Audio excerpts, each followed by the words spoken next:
Good morning. Ayan. Itong araw na ito, yung kapitbahay namin, nagpahakot ako ng mga bunot ng nyug. Kasi itong aking anthurium garden, ayan, need na nating lagyan ng mga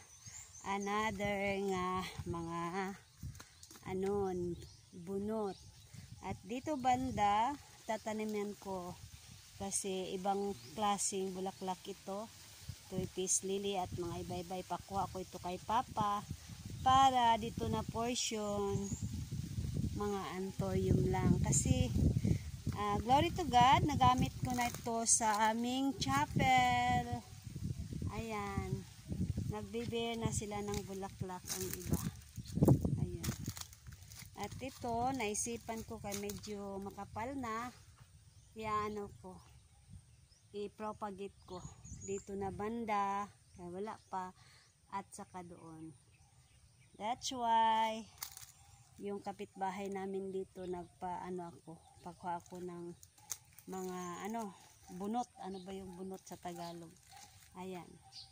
Siguro mga 10 sacks lang muna. Then susunod na naman. Kasi gusto kong itong mga may namatay na mga puno, tanim ako ulit.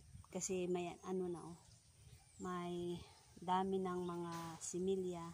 So, i-propagate ko ngayon. Hindi pa ngayon, pero siguro mga next month. Ayan. Para medyo madami-dami na yung yung anthurium. Para magamit namin sa aming chapel. Chapel muna.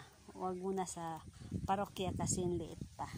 So, thank you again. Thank you again for watching sa garden ni Lola Nemya. God bless everyone. Bye-bye. Thank you. Thank you. Bye-bye.